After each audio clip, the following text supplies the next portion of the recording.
नमस्कार, मैं Viresh Singh ITI talk show में आपका स्वागत करता हूं। मैं ये पहला शो है मेरा जो आईटीआई टॉक शो के नाम से चल रहा है। इसमें हम बहुत सारे मुद्दों पे बात करेंगे। जैसे आज बात करने की बहुत ज़रूरी है कि एडमिशन कैसे अपने आईटीआई पे हम करें या एडमिशन क्यों नहीं हो रहे हैं और सबसे ज़्यादा मध्य प्रदेश में ही क्यों कमी आ रही है। हालांकि मैं ये सब पैन इंडिया के लिए बनाता हूँ, लेकिन आज चूंकि एक चैप्टर है, शुरुआत कर रहा हूँ वो तो मध्य प्रदेश के लिए भी है। बहुत सारे मध्य प्रदेश के संचालकों ने मेरे को फ़ोन करके पूछा है कि सर एडमिशन की कमी आने के कारण क्या है, तो मैं उस पर चर्चा करूँगा। तो मैं सबसे पहले यही चर्चा करूँगा कि एडमिशन क्यों नहीं हो रही है, क्या कारण है। तो सबसे बड़ी चीज़ है अपने यहाँ कि जो काउंसलर आपकी बैठी हुई है या इंस्ट्रक्टर बैठा हुआ है जो एडमिशन लेता है वो झूठ बोलता है। क्योंकि गार्जियंस और स्टूडेंट आकर के सीधे सीधे आज की डेट में ये बात करते हैं कि आप पास होने की गारंटी है, और दूसरी चीज वो कहते हैं कि हम नहीं आएंगे, हम फीस देंगे लेकिन बट हम पढ़ने नहीं आएंगे। तीसरा सवाल करता है कि क्या एग्जाम सेंटर आपके पास है, अगर नहीं है तो क्या वहां सेटिंग है कि नहीं है। यहीं पे झूठ बोलते हैं, यहीं पे झूठ नहीं बोलना चाहिए। आपको एक बोर्ड लगाना चाहिए कि पास होने की कोई गारंटी नहीं है, पर एक अच्छा स्टूडेंट, अच्छा नागरिक बनाने की गारंटी है, प्रशिक्षण देने की गारंटी है।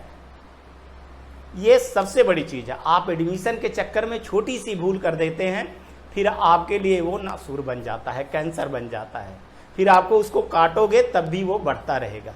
तो इसलिए ये चीजें ध्यान देनी चाहिए और खास तौर से चेयरमैनों को ध्यान देना चाहिए कि क्या आप बोल रहे हो। दूसरा, आपको इंक्वायरी का डेटा रखना चाहिए, ये सबसे बड़ी चीज है। कई आईटीआई डेटा नहीं रखती हैं, लगभग 90% आईटीआई जो है तो एक्सेल सीट में डेटा बना करके रखना चाहिए, वो नहीं रखती हैं। ये सबसे बड़ी गलत है कि कहां से इंक्वायरी आई है और कहां से नहीं आई है इंक्वायरी, इंक्वायरी ने क्या मांगा है, क्या हमने दिया है जवाब, क्या उसने बोला है और क्यों एडमिशन नहीं लिया है, इसका कोई डेटा आपके पास नहीं होता है। इसलिए आपके यहां एडमिशन नहीं होते। डेटा बनाना बहुत बड़ी चीज है, उससे आपको पकड़ में आती है आपकी कमजोरी कि आपके यहां क्या कमी है जिसके कारण स्टूडेंट या गार्जियंस एडमिशन नहीं लेना चाहता या नहीं दिलवाना चाहता अपने बच्चों को। जब आप उसको लैब दिखाते हो, लाइब्रेरी दिखाते हो, टीचर दिखाते हो, इसके बावजूद भी एडमिशन नहीं लेता है, तो वो कई चीजें को पकड़ता है, कई चीजों को पकड़ता है। वैसे ही जैसे आप अपने बच्चे को एडमिशन लेने के लिए कहीं दूसरी जगह स्कूल या कॉलेज या इंजीनियरिंग कॉलेज जाते हो, तो जो जो प्रश्न आप पूछते हो, जो जो चीजें आप देखते हो, वही तो दूसरा भी जो आपके यहां करने आएगा वही तो पूछेगा। तो सवाल यह है कि ईमानदारी से ही जवाब क्यों न दिया जाए। जब हम खुद दूसरे के यहां जाकर के ये अपेक्षा करते हैं कि हमको ईमानदारी से जवाब मिले तभी हम अपने बच्चे का एडमिशन करवाएंगे, तो वैसे ही आपको भी सोचना चाहिए कि दूसरा अभिभावक आएगा अपने बच्चों को एडमिशन के लिए तो वो भी यही मांग करेगा। आपको चाहिए कि जैसे गवर्नमेंट के कर्मचारियों को आपने दुश्मन बना लिया है, वो दुश्मन नहीं है, वो आपके ही भाई, चाचा, काका, फूफा, जीजा, मामा, यही सब है। आपने कभी भी 26 जनवरी, 15 अगस्त या शिक्षक दिवस पे, विश्वकर्मा जयंती पे क्या कभी किसी शिक्षक को या प्रिंसिपल को अपने यहां सम्मानित बुलवाया है? आप उनको बुलवाते, एक प्रेजेंटेशन करवाते, सेमिनार करवाते और गवर्नमेंट आईटीआई को अपने आईटीआई के बच्चों से, फैकल्टी से मिलवाते, तो वो निश्चित ही आपको बहुत कुछ सारा सुझाव देते। दूसरी चीज, मार्केटिंग के पार्ट से देखिए, सबसे पहले आईटीआई में, गवर्नमेंट आईटीआई में एडमिशन हो जाते हैं तो फिर गार्जियंस जाता है उनके पास तो पूछता है कि हमको किस आईटीआई में एडमिशन लेना चाहिए। अगर वो आपके यहां आया है और अच्छी चीजें देखा है तो आपका नाम लेगा। ऐसा आप बिल्कुल भी नहीं करते हो। कभी आप नए साल में एक डायरी, कैलेंडर कुछ भी नहीं देते हो। मेरे कहने का मतलब है कि वो इतनी सैलरी पाता है कि आपके पैसे की जरूरत नहीं है, पर आपकी सम्मान की जरूरत है। आप प्रोग्राम करिए, उनको बुलाइए जिनसे आपको लाभ मिलना है। आप किसी नेता को बुलाते हैं, उससे आपको कोई बेनिफिट होने वाला नहीं है, लेकिन एक प्रिंसिपल और जेडी को बुलाते हैं, सम्मान देते हैं, तो उससे बहुत बड़ा बेनिफिट होने वाला है आपका। ये चीजें आपको ध्यान रखना चाहिए। दूसरी सबसे बड़ी चीज है कि बहुत सारे लोगों ने बोला कि सर हम ऐड कैसे करें, कैसे क्या करें कि बच्चे आए। मैं आपको बताना चाहता हूं कि आप कितना पेपर ऐड देखते हैं रोज। पेपर ऐड में देने में सिर्फ एक ब्रांड और एक पोजीशन क्रिएट करता है, ना कि एडमिशन। बहुत कम 1-2% एडमिशन आते हैं और ना के बराबर होते हैं। लेकिन पॉम्पलेट एक ऐसी चीज है जिसमें आप अपने आईटीआई के बारे में लिखें, प्लेसमेंट के बारे में लिखें, रिजल्ट के बारे में लिखें, फोटो लगाएं उसमें बच्चों के। वो आप 10 किलोमीटर, 5 से 10 किलोमीटर के रेंज पे पर डे बंटवाएं। 50,000 आप छपवा लिए तो बहुत हो जाएगा।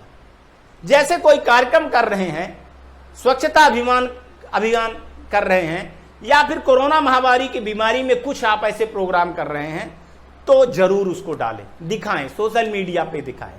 तो ये आपको बहुत बड़ी चीज आपको मिलेगी। दूसरी, आप ईमानदार रहें, निश्चित ईमानदार रहें। देखिए अब जमाना नहीं रह गया है पास होने की गारंटी और ये सब कुछ करने की गारंटी के जमाना नहीं रह गया है, क्योंकि बच्चा जॉब लेने जब पहुंचता इंटरव्यू में तो कुछ बता ही नहीं पाता, तब वो समझता कि इससे बेहतर मैं प्रशिक्षण कर लिया होता। दूसरी चीजें, आप लोगों के यहां एसोसिएशन जो बने हैं उसमें वर्चस्व की बहुत बड़ी लड़ाई है। मैं उस पर ज्यादा कुछ नहीं कहूंगा, लेकिन एक चीज जब तक आप नहीं करोगे तब तक आपके एडमिशन नहीं बढ़ेंगे, वो है फीस। आप फीस डिसाइड करिए। आपको कोई जरूरत नहीं है स्कॉलरशिप की, आपको कोई जरूरत नहीं है किसी चीज की। अगर आप लोगों ने फीस डिसाइड कर दिया कि भैया मैं इलेक्ट्रिकल की 50,000 रुपए फीस लूंगा 2 साल की, और ये पूरे मध्य प्रदेश की आईटीआई में होगा, कोई इससे बाहर नहीं जाएगा। एक बार हिम्मत करिए, आप देखिए बच्चा कहां जाएगा भाई साहब। भोपाल का बच्चा जबलपुर में एडमिशन नहीं लेगा, या जबलपुर का बच्चा जो है तो विदिशा में या इंदौर में नहीं लेगा।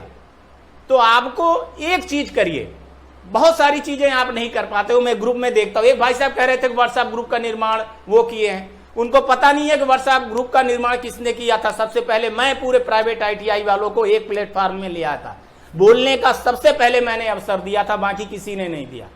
आज अलग अलग ग्रुप बन गए, अलग अलग नेतागिरी होने लगी है, इसीलिए मैंने आईटीआई का काम छोड़ा था।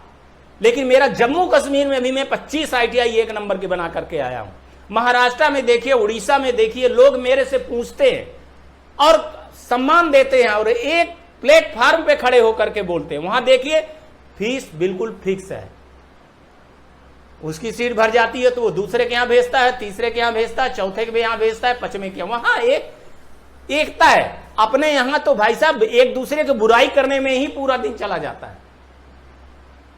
इसलिए इन सब चीजों को बदलिए। और हमारे टॉक शो का, आईटीआई टॉक शो का मतलब ही यही है, अवेयरनेस प्रोग्राम। जिसको सुनना है वो सुने, जिनको नहीं सुनना है तो ना सुने, ये उनकी आजादी है। लेकिन मेरा एक कहने का मतलब है कि मैं आईटीआई को बढ़ावा देने के लिए, आत्मनिर्भर भारत बनाने के लिए मैं ये एजेंडा चालू किया हूं। और आने वाला टाइम, अभी जरूर 2 साल से ऐसी कुछ मार्केट नीचे गिर गया है, या कहिए कि 2019 से, लेकिन ये आने वाला 2022 बहुत ही अच्छा जाएगा। क्योंकि सुनिए, बी वाला कभी भी पंखा उठा करके नहीं करेगा, पॉलिटेक्निक वाला कभी नहीं करेगा, लेकिन एक इलेक्ट्रिकल वाला आदमी वो तुरंत सीढ़ी से चढ़ेगा, पंखा उतार करके उसको बना करके रख देगा। तो आज के डेट में चाहिए वर्कर। और वर्कर जो होते हैं वो कहां मिलते हैं? वो आईटीआई में मिलते हैं। तो आज तक के लिए इतना ही। आगे चल करके मैं दूसरा पॉइंट पे बात करूंगा, वो है एफिलिएशन के बारे में। तब तक आप अपना ध्यान रखिए, जल्द ही मिलेंगे। नमस्कार।